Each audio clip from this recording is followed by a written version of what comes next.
안녕하세요. 당국대 소프트 중심약4학단 교수 이상홍입니다. 이번은 AI 기술 및 시장 경쟁 동향 파트 3 피지컬 AI 분야별 기술 동향이 되겠습니다. 시장 경쟁 동향 전체에 대한 내용이 되겠고요. 일단 파트 1과 파트 2를 통해서 CES 2026에 대한 내용, 또 CES 2026 중에서 스마트홈, 디지털 헬스, 스타트업 관련된 기술과 경쟁들을 쭉 살펴봤고, 이번은 파트 3입니다. 파트 3는 어떻게 보면 최근 기술 이슈 중에 가장 앞쪽에 있다고 볼 수 있는 피지컬 AI에 관련된 내용이 되겠습니다.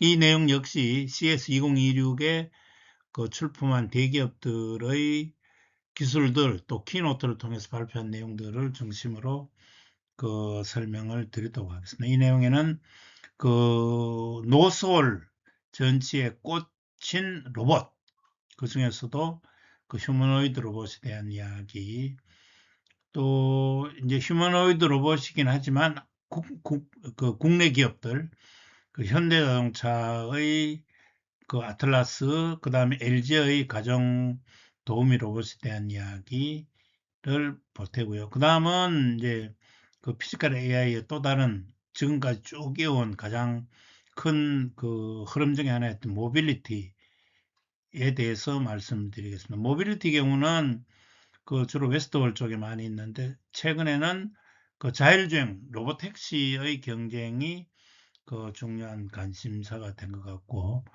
또 산업용 모빌리티, 어떻게 보면 헤비 모빌리티라고 이야기하는 그 부분을 설명을 드리고, 또 한 줄기가 인더스트리얼 AI입니다. 디지털 트윈 기술을 적용한 스마트 공장이라든가 뭐 이런 쪽 관련된 피지컬 AI의 새로운 가치에 대해서 설명드리도록 하겠습니다. 이게 정리가 되면 파트 4에서는 전체를 정리하는 형태로 진행하겠습니다. 이 파트에서도 핵심 질문 3가지를 던지고 끝날 때 정리하도록 하겠습니다. 피지컬 AI에서 엔비디아가 과연 어떤 역할을 할 것인가 하는 얘기를 첫 번째 질문을 드리고, 두 번째 질문은 피지컬 AI의 가장 중요한 모습인 휴머노이드 시장에서 중국의 수준이 얼마나 이미 높이 올라가 있는가, 또 그런 가운데 한국은 기회가 있을까 하는 질문이 두 번째. 세 번째는 자율주행 중에서 특히 경쟁이 불붙고 있는 로봇택시의 경쟁 상황은 어떠하고, 또 전반적인 모빌리티의 미래가 어떻게 발전할 건가 하는 3가지 질문을 갖고 시작하도록 하겠습니다.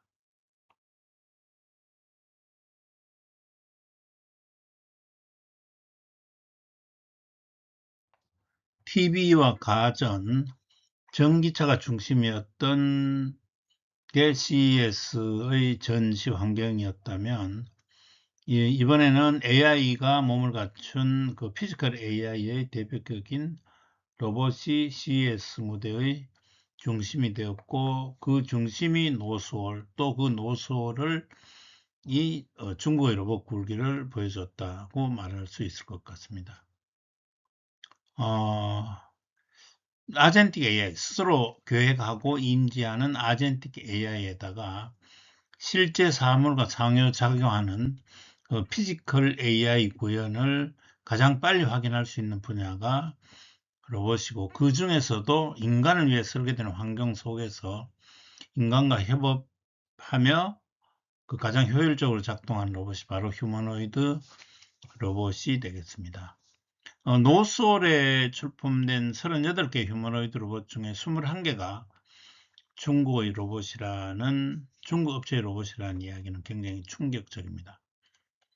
노스홀 전체에 정말 다양한 로봇들이 있었는데요. 특히 인기를 끌었던 게 유니트리 로봇인 것 같습니다. 보행 수준이 아니라 이제 쿵후 또 그 이상 사람과 복싱을 하는 로봇을 보여준 것이 휴머노이드 로봇, 유니트리의 휴머노이드 로봇인데, 더 중요한 것은 700만 원대의 저가로 양산할 수 있는 환경을 갖춤으로 해서 B2C 시장을 겨냥하고 있다고 합니다. 그 외에도 X 휴머노이드, 중국 기업이죠. 칼군무를 추는 X 휴머노이드 로봇이 있었고, 또 엔비디아 플랫폼을 사용하는 에지버스의 X2A2와 같은 로봇, 또 그 사르파, 이게 아마 싱가포르 기업 같은데, 사르파의 그 실시간 탁구 치는 로봇이 그 현장에서 사람들하고 탁구 치는 모습을 보여주고 있었고요. 또 중요한 것 중 하나가 이제 자유도 중에 22의 자유도를 보이는 그 높은 텍스트러스 완성도의 그 웨이브의 로봇은 또 시선을 많이 끌었습니다. 그 외에 그 중국 로봇들이 굉장히 많이 나왔습니다만, 전체적으로 봤을 때 중국 휴머노이드 로봇은 그 안정적으로 뭐 이동, 뭐 움직이는 것도 그렇고, 그 실제 컨트롤하고 넘어져도 다시 일어나는 것이라든가 이런 것을 볼 때 높은 그 구조적 안정도가 큰 장점이고, 또 하나는 그 생태계가 잘 구축되어 있어서 양산 가능한 부품을 선택할 수 있다는 것.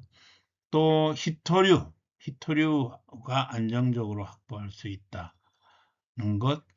그 다음에 또 가장 중요한 것 중에 하나가 정부 주도의 생태계가 잘 구축되어 있다는 그런 점이 될 것 같습니다.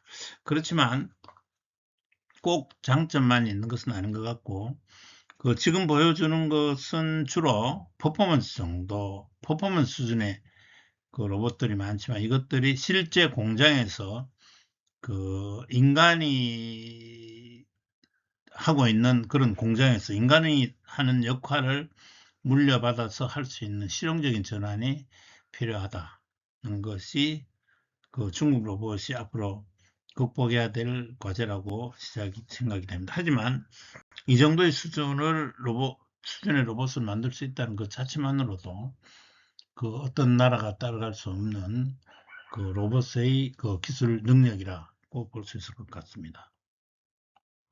이 슬라이드는 그 앞서 이야기했던 CS2026에 출품된 그 중국 휴머노이드 로봇의 그 내역이 되겠습니다. 사이버 로봇이라는 그 잡지에서 그 발표한 내용이 있는데, 여기 보면 CS2026에 총 38개의 휴머노이드 로봇이 그 출품을 했는데, 그중 21개가 중국 업체들 것이더라. 그 외에 이제 다른 업체를 보면 미국이 한 5개, 그 다음에 한국이 6개, 그 외에는 뭐 유럽에 있는 뭐 기업들, 독일, 뭐 영국, 프랑스, 또 일본이 있네요. 뭐 이 정도라고 그 정리한 것이 있습니다. 이걸 보더라도 중국 휴머노이드 로봇의 그 글로벌 수준을 한마디로 알 수 있을 것 같습니다. 이번 CES에서 한국 그러니까 휴머노이드 로봇도 그 제법 그 출품이 되어 있었는데요.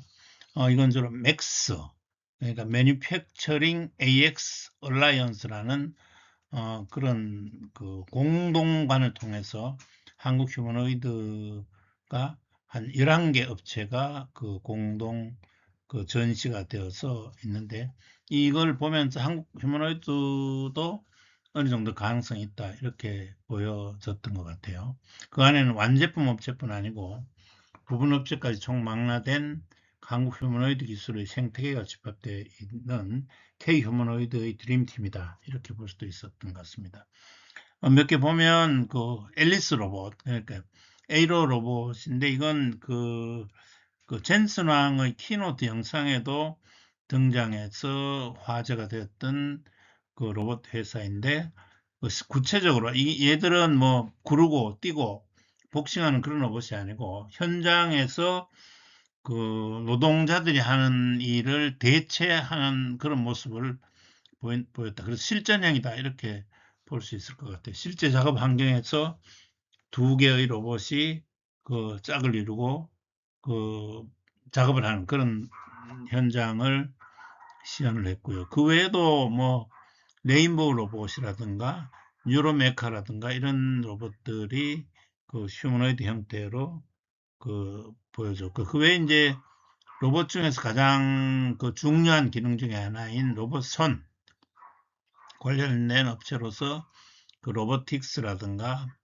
아이딘 로보틱스 또 SBB 텍 같은 데서 그 자신들의 기술을 갖고 그 전시가 되어 있었던 것 같습니다. 결국 그 중국 기업들이 전체 한 21개 정도의 그 휴머노이드 로봇 업체들이 곳곳에서 전시를 하면서 다양한 그 휴머노이드 로봇을 보여주고 힘을 과시하는데 하긴 했지만, 한국도 나름 그 얼라이언스 형태로 모여서 11개 11개의 로봇 관련된 기업들이 모여서 그 보유하고 있는 기술들, 또 그 실전형 작업 현장에서 일하는 로봇을 보여줌으로 인해서 그 한국 휴머노이드 로봇의 가능성을 보여줬다, 이렇게 말할 수 있을 것 같습니다.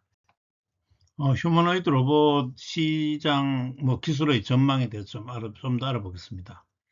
휴머노이드 로봇이 그 진짜 의미는 인간 외형을 갖췄다는 데 있는 것 같지는 않습니다. 그 인간 중심으로 설계된 세상에서 인간과 세상이 관계 맺는 방식, 그러니까 상황을 해석하고 맥락을 읽고 행동하는 방식을 이제 로봇이 배우고, 또 그걸 통해서 인간의 삶에 도움을 주는 기계가 된다는 것이 휴머노이드의 본질인 것 같습니다.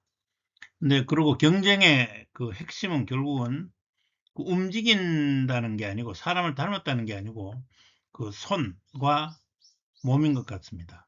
그 집안이나 산업 현장에서 요구되는 능력은 그 센서 융합과 제어의 안정성이기 때문입니다. 손으로 불규칙한 물체를 인식해서 안전하게 잡고, 또 미끄러운 것도 감지해서 힘을 미세하게 제어하는 능력이 손에는 꼭 필요하기 때문입니다.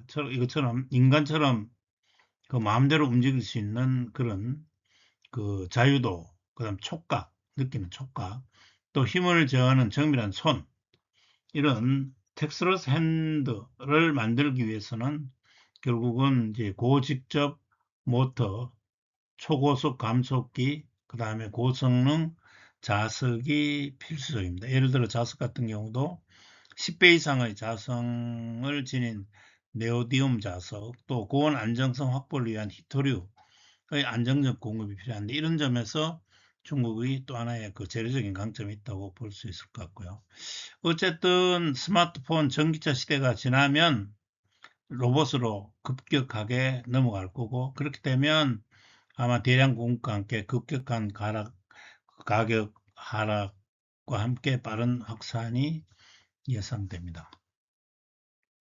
이를 위해서 엔비디아는 그 이미 풀스택 솔루션을 그 준비했다고 그 얘기들 하고 있습니다. 예를 들어서 월드 파운데이션 모델로 코스모스, 데이터 공장으로서 옴니버스, 가상 훈련장으로 이삭 시뮬레이션 랩, 또 엣지 컴퓨팅으로 제슨 토로, 이런 것들을 제공하면서 우리는 풀스택을 다 제공할 수 있다, 이렇게 얘기를 하고 있고요. 또 업체에 보면 이제 중국의 아질리 디지트 같은 경우는 그 생산 관련해서 1만 대 정도 생산하면 3만 달러 이하까지 낮출 수 있다고 그 이야기를 하고 있어서 그 가격 하락과 함께 빠른 확산이 예상되기도 합니다. 한편 그 테슬라 앨런 머스크는 그 WF2016 세계 경제 포럼이죠. 그 2016에서 이야기하기를 2027년 말에 옵티머스라는 그 테슬라가 갖고 있는 휴머노이드를 시중에 판매할 수준까지 가겠다, 이렇게 얘기를 하기도 했습니다. 결국은 그 휴머노이드 로봇은 인간을 대신해서 인간이 그 일을 하는 공간에서 그 인간을 대체하는 그런 역할을 해야 되기 때문에 안정성이 굉장히 중요하고 안전한 로봇이 중요하다. 로봇의 대체나 협업을 위해서는 반복 운행이 가능한 신뢰성이 중요하다. 이렇게 이야기할 수 있을 것 같습니다.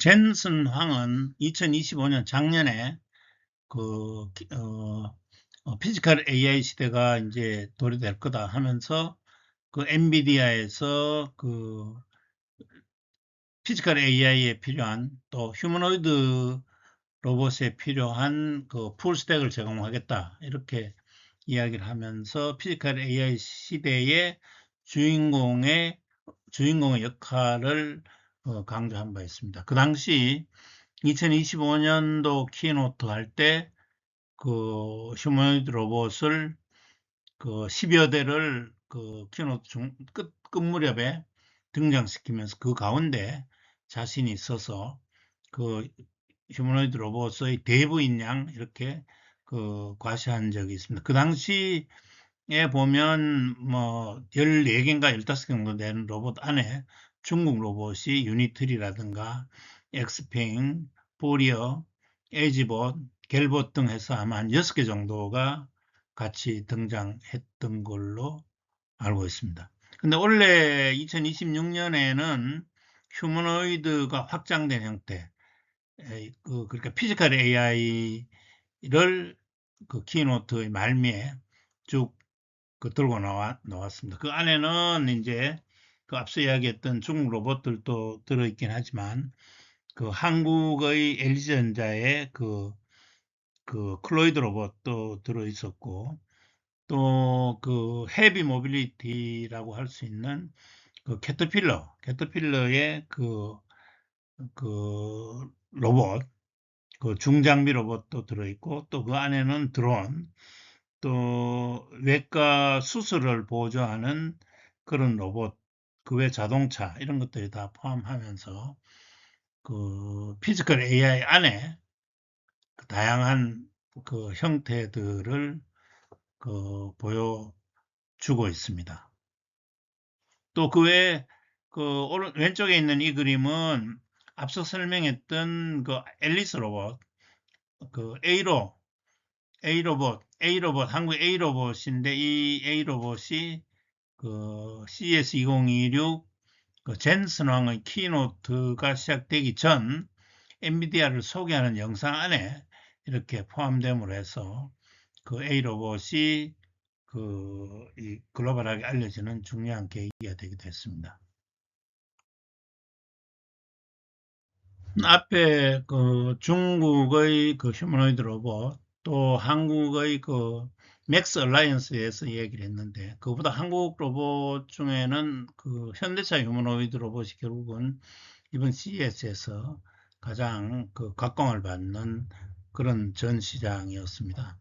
그 현대차는 로봇의 풀라인을 구축을 해서 그 전시를 했죠. 웨어러블에서부터 자율 이동형, 그 다음에 휴머노이드 로봇 이렇게 전체를 그 전시를 했고요. 또 하나 중요한 것은 그 보스턴 다이나믹스죠. 보스턴 다이나믹스의 그 차세대 아틀라스를 발표하고 시연을 했습니다. 이 차세대 아틀라스는 이번 CES 2016의 베스트 로봇 상까지 수상을 했습니다. 재원을 잠깐 보면 한 1.9m, 1.9m 키가 사람보다 조금 더 크죠. 그다음에 90kg 정도 되는데 자유도가 한 56 정도 되니까 아주 그 다양한 활동을 할 수 있는 정도가 될 거고요. 그다음 골반 같은 게 360도 회전 가능하고 손을 뻗으면 한 2.3m 그 도달하는 거리 동안에 이렇게 그 작업들을 할 수 있는 공간, 손가락이 한 4개, 또 한 50kg까지 들 수 있고 배터리 한 번 넣어서 한 4시간 정도 구동할 수 있는 이런 정도이기 때문에 작업 현장에서 그야말로 인간을 대신해서 뭐 충분히 일을 할 수 있는 그런 수준을 보여줬습니다. 또 더 중요한 것은 그 2028년도에 약 3만 대 정도를 그 생산을 해서 그 보급을 하겠다 하는 그런 구체적인 목표까지 제시했습니다. 또 미디어 데이 날 그 구글 딥마인드하고 협력을 해서 알맥을 설립하겠다는 발표까지 있었습니다. 현대차의 휴머노이드의 그 개발 체계를 보면 그 글로벌 개발 협력으로는 앞서 이야기했던 그 보스턴 다이나믹스에서 그 로코모션, 그 다음에 어플리케이션 레벨을 개발한다면 엔비디아에서는 제슨 플랫폼과 옴니버스의 플랫폼을 활용을 하고요.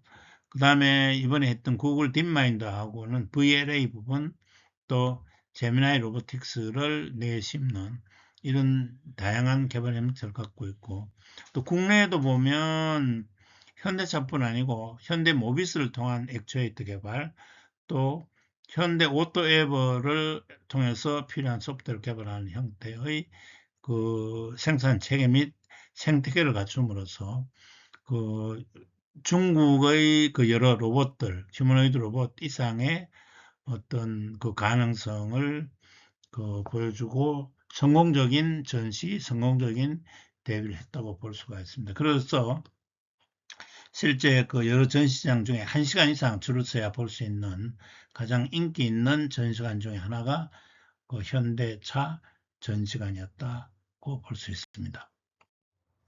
국내 기업에서 출품한 로봇 가운데 그 LG의 클로이드는 그 휴머노이드 로봇으로서의 또 다른 가능성을 보여줬습니다. 이것은 이제 산업 현장이 아니고 가사용 로봇으로의 가능성을 보여준 것으로 그 인기가 높았습니다. 실제 주거 환경에서 집안일을 수행하는 그런 모습을 보여줬습니다. 재원을 보면 이제 그 머리가 있고 팔이 2개에다가 자율주행 바퀴형 휴머노이드입니다. 이게 걸어가는 게 아니고 바퀴가 달려서 가는 형태인데, 어쩌면 가정에서 그 가정일을 돕는 가사일을 돕는 로봇이라면 그 두 발로 걸어 다니는 로봇이 갖는 위험성보다는 바퀴형이 훨씬 더 안전할 수 있다는 그런 생각도 듭니다.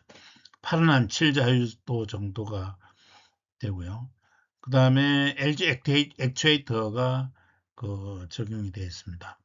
그 보여주는 내용은 보면 그 가사노동을 실제로 수행을 합니다. 냉장고에서 우유를 꺼내거나 크로아상을 그 오븐에 넣어 갖고 익히기, 또 세탁기에서 빨래 꺼내고 건조된 옷은 접어 말리는 이런 그 가사노동을 수행하기도 하고, 기본적으로 AI 홈의 허브 역할을 그 수행할 수 있는 그런 로봇의 기능입니다. 이 로봇이 결국은 LG가 추구하는 그 제로 레버 무노동 홈을 지향하는 데 가장 중요한 역할을 할 것 같고요. 또 공감지능, 그래서 라이프스타일을 학습해서 능동적으로 다양한 가전제품을 제어하고 환경을 최적화하는 그런 역할을 하는 중심이 될 것으로 그렇게 보입니다. 아마 이 안에는 그 시각 정보를 언어로 이해하고 행동하는 VLM이 탑재되어 있습니다. 그 외 가사형 로봇들이 굉장히 많은데 그 LG 말고도 스위치봇이라든가 뉴로메카 EIR, 뭐 그 다음에 뭐 리치 대기 로봇 이런 것들이 이제 커피를 제조한다거나 음식을 서빙한다거나 물류 같은 뭐 서비스를 제공한다거나 이런 다양한 분야에서 그 특화된 일들을 보여주는 그런 로봇으로서 역할을 하고 있습니다. LG 같은 경우에는 이 클로이드를 그 26년에 홈 로봇 실증 사업을 전개하고 그 본격적으로 그 AI 스마트 홈 허브로 발전시킨 다음에 결국 자동화 사후 전후 작업까지 완전히 감당해서 진정한 가정에서의 그 무노동의 가능성을 제시하겠다는 이런 큰 꿈을 이 클로드에 걸고 있습니다. 이 슬라이드부터는 그 로봇 청소기 이야기를 조금 할까 합니다. 이 로봇 청소기는 지금 현재 중국 기업들이 거의 시장의 68% 정도 뭐 독식을 하고 있습니다. 예를 들어 뭐 1위부터 5위까지가 뭐 로보락, 에코박스, 드리미, 샤오미 이렇게 해서 중국 기업들이 다 차지하고 있고요. 특히 ECS 2026에도 로보락, 드리미 같은 그 업체들이 신제품뿐 아니라 혁신적인 아이디어 상품들을 전시함으로 해서 볼거리를 많이 제공했습니다. 로봇 청소기는 뭐 기본적으로는 자율주행하고 또 진공청소하는 게 기본이죠. 그 외에 이제 AI를 이용해서 그 최적 경로를 간다거나 장애물을 회피하는 그런 기능들을 갖고 있고, 또 뭐 건식 습식, 먼지 흡입, 물걸레질 뭐 이런 기본적인 기능들은 지금 다 이루어지고 있습니다. 또 하나는 이제 그 충전도 제가 움직여서 그 충전 데크에 자동적으로 그 연결한다거나, 앞바퀴를 들어서 이제 이 카페트와 같은 것도 있을 때 그걸 넘어서 더 넘는 정도의 기능들은 지금 기본적으로 갖고 있는 자율 청소기의 그 로봇 청소기의 기능이라고 할 수가 있을 것 같습니다. 근데 그 이번 CES에서 보여준 그 로봇 청소기는 보면 그 이상의 혁신적인 아이디어가 제공이 되고 되면서 중국의 그 혁신적인 어떤 노력들을 볼 수 있는 그런 기회였다고 생각이 됩니다. 조금 더 구체적으로 보면 제가 팔을 달고 팔, 손, 바퀴, 다리에 날개까지 이렇게 적었는데, 보면 이제 그 손을 뻗어서 장애물을 제거한 후 청소를 한다거나, 또 팔을 두 개를 달아서 한 팔은 장애물을 제거하고 다른 팔은 그 모서리 청소를 하는 그런 기능을 갖게 하는 로봇이 있었고요. 그 다음에 그 계단을 오르기 위해서 그 긴 타원 바퀴를 달거나 아니면 아예 발을 답니다. 두 발을 달린 청소기가 보이기도 하고, 또 거기다 드론을 달아갖고 날아다니는 그런 청소기를 보여주기도 했습니다. 그야말로 팔, 손, 바퀴, 다리에 날개까지 다는 그런 혁신적인 아이디어를 실험하는 현장이 바로 로봇 청소기 전시 현장이었습니다. 제가 보기엔 이런 기술들이 다 그 실용성이 얼마나 있을 것인가 하는 점은 그 또 다른 문제이긴 하겠지만, 그 이 정도의 다양한 그 혁신적인 아이디어를 내고 또 실험해 볼 수 있는 환경이 된다는 것 자체가 중국 로봇 청소 기업의 힘이 아닌가 하는 그런 생각이 들었습니다. 앞 슬라이드에서 그 중국 로봇 청소기들이 손, 발, 날개를 달며 뭐 이렇게 혁신의 아이디어를 시험한다고 이야기했는데, 그 이제는 그 청소를 그 집안만 청소하는 게 아니라 이런 혁신 기술을 시험하면서 야외로 뻗어나갑니다. 그래서 창문 청소하는 로봇이 있고, 또 수중을 떠다니면서 그 수지를 청소하는, 수지를 깨끗하게 만드는 청소, 또 정원에서 그 낙엽을 쓸어 모으는 정원 청소 로봇, 또 잔디깎기 로봇, 뭐 이런 형태로 그 로봇 청소기 시장을 확대하고 독식해 나가는 것이 중국 기업들인 것으로 보였습니다. 이제 중국 기업의 시장 선점에 대해서 미국, 한국 업체들은 주로 보안 이슈, 프라이버시 이슈를 그 내면서 그 추격을 하고 있고요. 또 그 외에도 신규 업체, 즉 그 로봇 청소기 업체는 결국은 내비게이션하고 자율주행 기술, 그 다음에 고성능 모터 기술을 보유한 기업은 어디든 들어갈 수 있으니까, 그런 기술을 가진 업체들이 그 작은 업체들이 지속적으로 그 이 시장의 문턱을 넘고 있다 하는 것을 볼 수가 있습니다. 로봇 청소기를 이야기하면서 드리미라는 중국 업체 이야기를 조금 하는 게 좋을 것 같아서 정리를 했습니다. 드리미는 2015년도에 그 위하오라는 사람이 그 창업을 했는데, 이분은 이제 고속 디지털 모터 기술을 갖고 있었기 때문에 그 기술을 바탕으로 그 청소기를 그 개발했고요. 그 다음에 2017년 사오미 생태계에 합류해서 그 프리미엄 라인에 그 무선 청소기를 OEM으로 공급하는 그런 형태로 그 사업을 시작을 해서 엄청난 그 매출을 올리고 성장을 했습니다. 그래서 이 기업이 갖고 있는 가장 큰 그 기술은 모다 기술입니다. 그래서 그 고속 모다 기술의 상징인 다이슨과도 충분히 경쟁할 만큼 그 기술력을 갖고 있고요. 그 후에 이제 샤오미 형태에서 나와서 독자적인 하이 브랜드로 이제 자리매김하면서 유럽 쪽에 로봇 청소기의 시장 점유율을 1위까지 높이면서 헤어드라이어, 뭐 로봇 예초기 이렇게 쭉 그 확장을 해 나갔고요. 이번 CES 2026에는 그야말로 LVC 중앙홀, 옛날 SK 부스 쪽까지 진출해서 그 All Dreams in One Dream이라는 그, 그 캐치프레이즈를 갖고 그 이제 전시장을 운영을 했습니다. 여기는 이제 그 앞서 이야기했던 로봇 청소기뿐 아니고 이미 냉장고, 스마트 TV 등 이런 스마트 가전까지 그 확장을 해 나갔고요. 재밌는 것 하나는 이제 이 확장이 그 가전에만 그친 게 아니고 가전용 모터 기술을 갖고 전기차까지 그 확장을 하게 됩니다. 뭐 자율주행 기술을 갖고 있고 그다음 모다 기술을 갖고 있다면 그 배터리만 넣으면 움직이는 그 전기차 시장을 쉽게 접근할 수 있겠죠. 그래서 소위 페라리급 슈퍼카 그 네블라 1을 이번에 공개했습니다. 1.876 마력의 뭐 제로벽이 1.8 정도밖에 안 되는 엄청난 슈퍼카를 그 컨셉으로 제공을 했고 2027년도에는 양산을 한다고 이렇게 이야기를 하고 있습니다. 이 드리미가 로봇 청소기에서 시작해서 자동차까지 이렇게 성장해 나가는 모습은 어떻게 보면 드림이 하나가 아니고 일본 가전기업들이 그 성장해 가는 모습의 상징적인 모습이다. 이렇게 볼 수 있을 것 같습니다.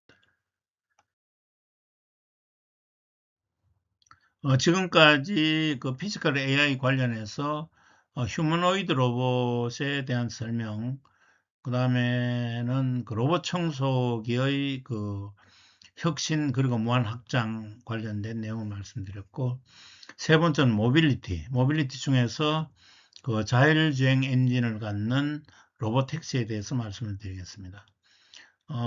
로봇택시의 현재 경쟁은 구글 웨이모와 축소의 경쟁이다. 이렇게 볼 수가 있을 것 같습니다.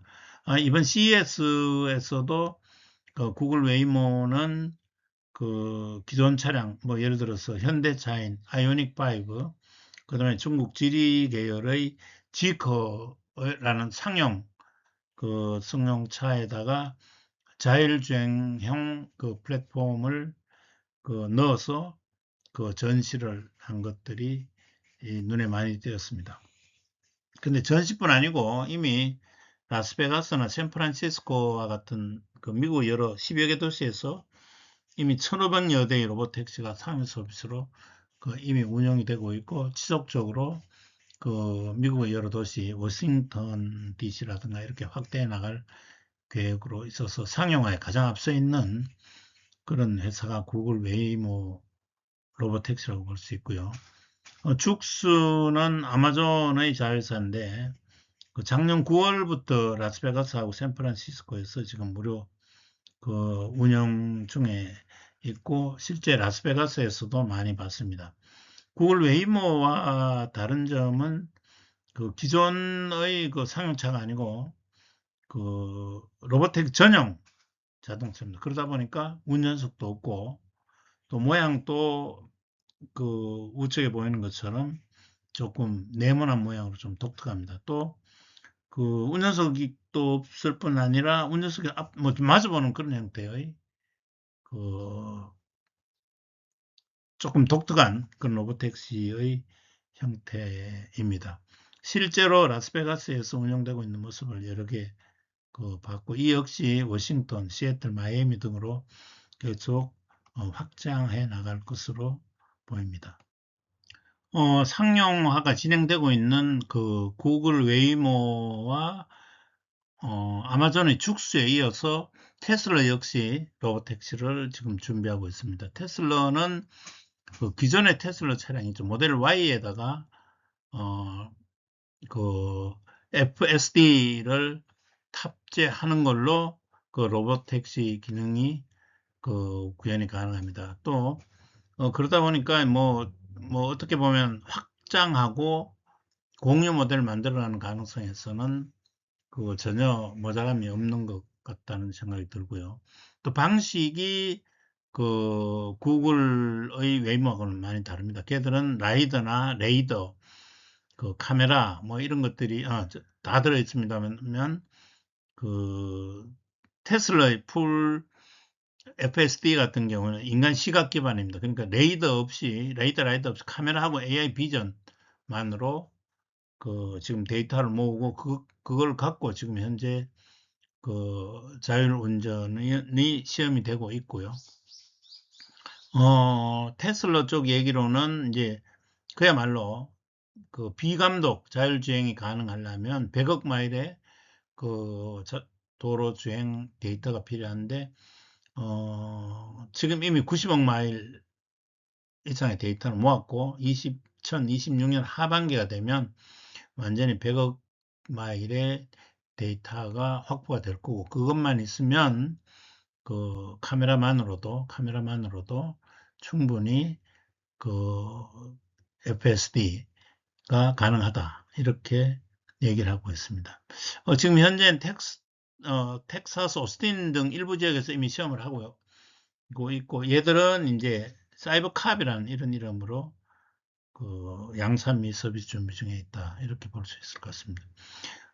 공유 택시 업체 중에 보면 우버 같은 경우에는 루시드의 SUV인 그래비티를 기반으로 로보택시를 준비하고 있고 또 다른 공유 택시 업체인 리프트 같은 경우에는 텐서의 개인용 레벨4 자율주행차와 협력을 해서 상용화를 준비하고 있는 걸로 보입니다. 테슬라의 FSD 14버전 정도가 되면 안정감 있는 운전하고 능숙한 도로 운전으로 거의 베스트 드라이브 수준의 실력이 된다고 하고 지금 이미 이 수준의 이 버전이 상용차에 적용이 되고 있는 걸로 알고 있습니다. 단지 이제 주차 빌딩인 경우는 사람의 개입이 일부 필요한 수준이다 이렇게 얘기를 하고 있는 것 같습니다. 이처럼 웨이모, 죽스 또 테슬라의 사이버캅 이런 것들이 이제 자율주행을 갖고 경쟁을 하게 됨으로 해서 이제 택시 반값 시대가 곧 오지 않겠는가 하는 생각이 듭니다. 결국은 기존에 있는 우버와 공존하기 위한 도시 인프라의 변화도 이제 아마 필요할 것 같고 사고는 줄고 교통 질서가 개선이 되고 여가 시간이 늘면 새로운 사업 기회도 늘 거다. 그것 중에 하나가 테슬라에서 준비하고 있는 테슬라 다이닝 같은 것들이 있을 수 있을 겁니다. 아마 이처럼 구글, 아마존, 테슬라 간의 로보택시 경쟁이 자율주행 자동차 확산의 기반이 될 것으로 보여집니다. 자율주행 관련해서 이번 CES에서 나온 중요한 이슈 중에 하나가 엔비디아의 자율주행 플랫폼 알파마이어가 될 것 같습니다. 젠슨 왕이 키노트를 통해서 알파마이어를 발표했는데 이 자율주행 AI 플랫폼을 또 메르세데스 벤즈 신형 CLA에다가 적용을 해서 2026년 2분기에 북미 시장에 출시하겠다 이렇게 공언을 했습니다.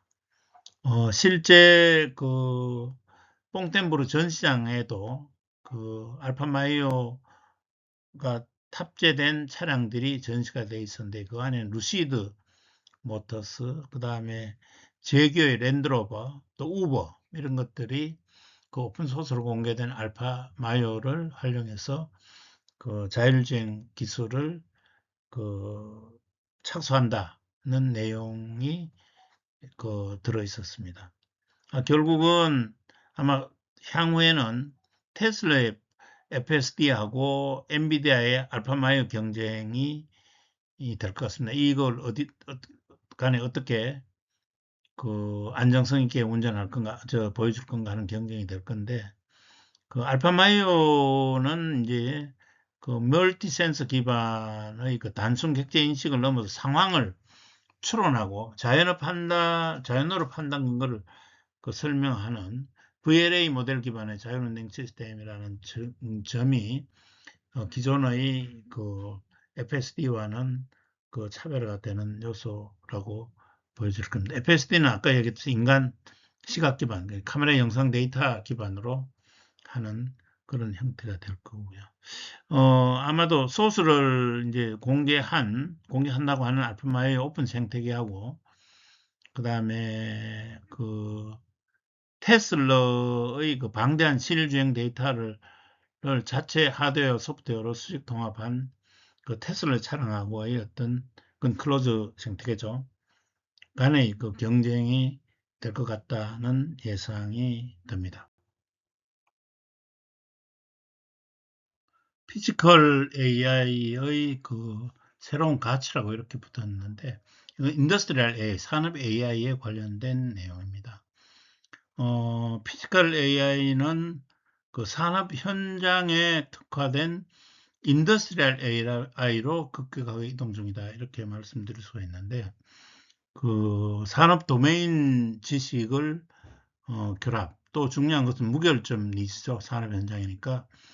그런 무결점 니즈를 수용해서 실질적인 경제적인 가치를 창출하는 영역을 인더스트리얼 AI라고 할 수가 있고요.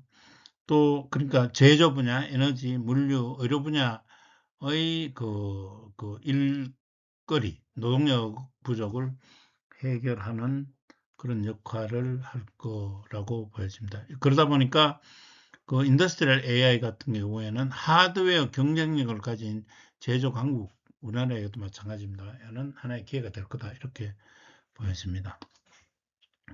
지멘스가 키노트를 통해서 그 인더스트리얼 AI의 한 예인 디지털 트윈 접목한 내용을 보여줬고, 이 부분은 파트 1에서 설명했기 때문에 또 더 설명은 드리지 않고 넘어가도록 하겠습니다. 그 외 국내 기업인 두산이 그 피지컬 AI 및 친환경 에너지 솔루션 전시를 통해서 그 인더스트리얼 AI 분야의 새로운 강자로 그 자리하게 됐습니다. 자율 이동 로봇과 로봇팔이 겸비된 스캔앤고라는 협동 로봇을 그 선보였는데, 이 로봇은 그 복잡한 구조물의 표면을 뭐 자율적으로 스캔하고 검사해서 갈고 하는 이런 역할을 하는 그 로봇으로서 최고 혁신상을 받았고요. 그 다음 두산 밥캣이라는 밥캣, 음성으로 건설 장비를 가동하고 클라우드 기반의 실시간 작업을 지원하는 이 중장비, 이것도 일종의 헤비 모빌리티가 될 건데, 이 그 헤비 모빌리티가 그 이번 전시를 통해서 제시됐습니다. 헤비 모빌리티 분야에 나타난 그 피지컬 AI를 조금 더 설명을 드리면, 캐터필러도 지난번에 그 파트 1에서 키노트 설명할 때 설명을 드렸습니다. 인비지블 레이어에 우리가 강자가 되겠다. 뭐 이렇게 이야기를 했고요. 그 외에 이제 존디어 같은 경우는 이미 2023년부터 AI 기반의 데이터 중심 그 정밀 농업 기업으로 그 자리매김하면서 첨단 농업 자동화 솔루션을 쭉 제시해 왔는데, 이번에는 자율주행 곡물 수확기를 그 제안을 했고, 이 하면서 이제 식량 안보 문제를 해결할 대안을 우리가 제안하겠다. 뭐 이렇게 그 이야기함으로써 목적 있는 그 기업으로서의 위치를 공고했고요. 또 쿠보다 같은 게 일본 기업이죠. AI 기반의 자율주행 농기구와 디지털 트윈 솔루션을 결합한 통합 농업 관리 시스템을 뭐 공개했습니다. 그 다음에 이제 오시코시 같은 경우, 이것도 아마 일본 기업 같은데, 그 차세대 산업용 솔루션으로 그 로봇 엔드 이펙터를 장착한 붐 리프트를 전시했습니다. 이건 이제 용접, 검사, 설치 같은 복잡한 그 높은 데서 작업을 해야 될 고수 작업을 수행할 수 있는 로봇팔을 장착해서 디지털 트윈 플랫폼과 통합한 형태가 되겠습니다. 또 그 외에도 스트라이커 볼테라라는 공항의 공항용 친환경 구조 소방차도 제안을 함으로 해서 다양한 차세대 산업용 솔루션, 산업용 피지컬 AI의 가능성을 보여줬습니다. 친환경 에너지 관련해서는 뭐 매년 출품하는 기업이긴 한데, 제커리 같은 경우에는 일상 속에 태양광을 활용하는 차세대 친환경 에너지 솔루션을 제안을 하고 있고요. 뭐 솔라 마스 로봇 같은 그런 경우는 태양 위치를 자동적으로 추적을 해서 태양광을 수집하고 또 전력을 자동 자율주행 로봇을 통해서 저장하는 이런 형태의 솔루션을 보여주고 있고요. 이번에 한국에서 간 KHMP, 한국 수력 원자력 같은 경우에는 차세대 원자력 기반 기술을 소개했는데, 소형 모듈 원자로라든가, 그 다음에 스마트 넷제로 시티의 비전을 제시를 했고, 한전, 캡코죠. 캡코 같은 경우에는 미래 전기 거북선이라는 주제를 통해서 대한민국 에너지 기술의 경쟁력을 과시했고요. 또 K워터는 이제 AI 물 관리에 대한 새로운 패러다임, 또 두산 앞에 설명했습니다. 두산 같은 경우에도 소형 모듈 원전, 수소 원료 전지, 가스 터빈과 같은 새로운 친환경 에너지 솔루션을 제시했습니다. 지금까지 피지컬 AI 관련해서 스마트 휴머노이드 로봇, 그 다음에 로봇 청소기, 그 다음 모빌리티, 인더스트리얼 AI 해서 전체적인 여러 분야에서 기업들이 준비하고 있는 제품들, 솔루션들, 향후 계획들을 알아봤는데, 이제 파트리를 정리하도록 하겠습니다. 핵심 질문에 대한 답부터 먼저 정리해보면, 피지컬 AI와 엔비디아 역할, 이렇게 이야기했는데, 엔비디아는 어떻게 보면 피지컬 AI에 필요한 풀스택을 준비하고 제공하고 있는 어떤 그런 기업으로 볼 수가 있고, 이미 중국 휴머노이드뿐 아니고 많은 로봇 기업들, 휴머노이드 로봇 기업들이 엔비디아 플랫폼 위에서 작동을 하고 있고, 또 최근에 발표한 알파마이어 역시 자율주행 모빌리티에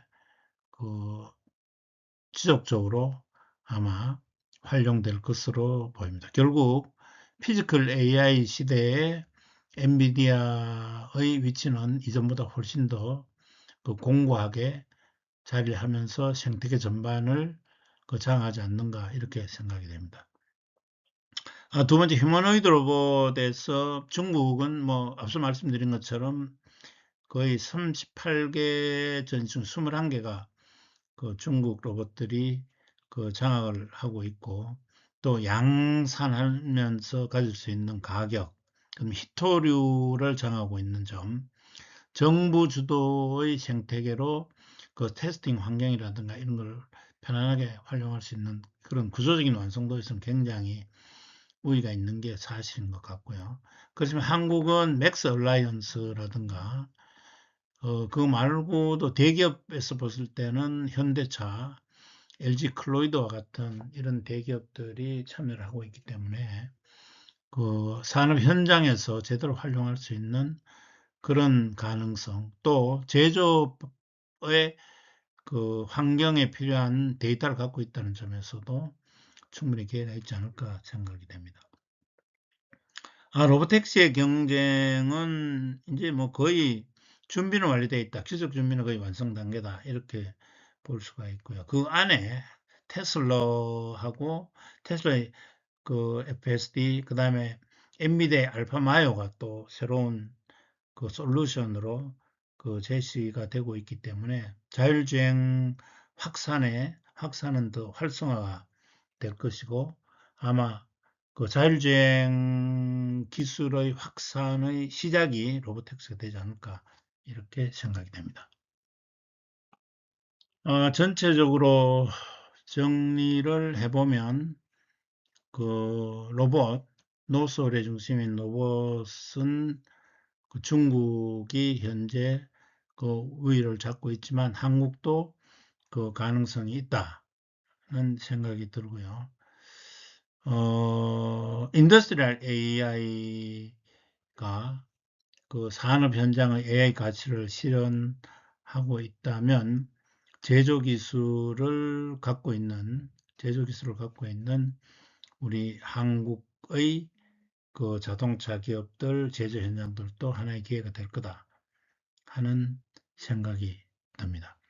이상으로 파트 3를 마치고요. 파트 4에서는 앞서 이야기했던 파트 1, 파트 2, 파트 3 전체를 종합해서 CS2016의 주인공이 누구였나? 기업은 또 어떤 기업, 나라가 가장 그 곽강을 받았는지 그런 내용들을 정리하도록 하겠습니다. 이상으로 파트 3를 정리합니다. 이 내용 역시 그 당국대의 소프트 중심대학 사업의 일환으로 정되었고, 인용할 때는 소프트 중심대학 사업의 결과물이라는 내용을 밝혀 주시면 됩니다. 감사합니다.